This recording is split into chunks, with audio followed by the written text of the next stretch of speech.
Hi everyone, Mike McConville here one more time for String Tech Workstations. I've got two more iconic guitars in today. A Les Paul Standard that is going to have compensated nut and the fret stress. I guess that CNC fret dressing machine missed the boat again. Anyway, we'll take care of it like all of my students and all of the Tech Deck Workstation owners around the world do this stuff routinely. The other thing is I wanted to shout out a congratulations to the Guitar Garage. We've got a neck surgery jig going out to those guys in Paris, France.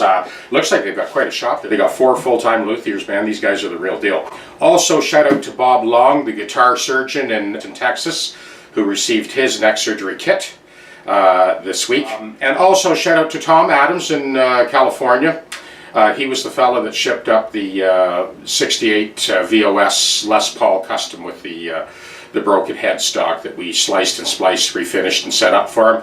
Thanks, Tom, for your kind words. I'm glad you're happy, and there's lots more where that came from.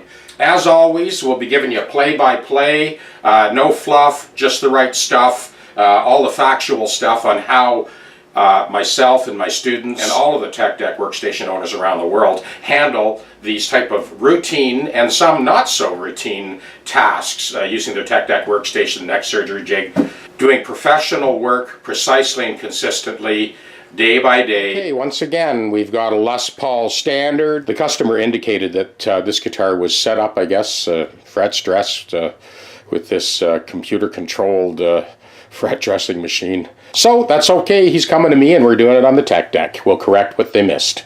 Next we have another iconic guitar, Martin D-18. This is about 30 years old. We're going to cover some very common issues that you come up against when you get a guitar of this age. Overall, it's in very good shape. We're going to do a partial refret up to about the 9th fret or so. And when you look at that saddle, you can see that we're just about run out of real estate on that. This is one step away from a neck reset. You can see the height of the action. He's struggling a little bit to play this thing. But I'm going to give you some tips, and I'm going to show you how we go about avoiding a neck reset in this case. But I did mention to Dan, next time through, there's no way around it. That neck will need to come off, and we'll steam it off, reset it. That may be a couple of years from now. We'll also be putting a compensated nut on this Martin, and as always, we'll give you a play-by-play on exactly how this type of work is done.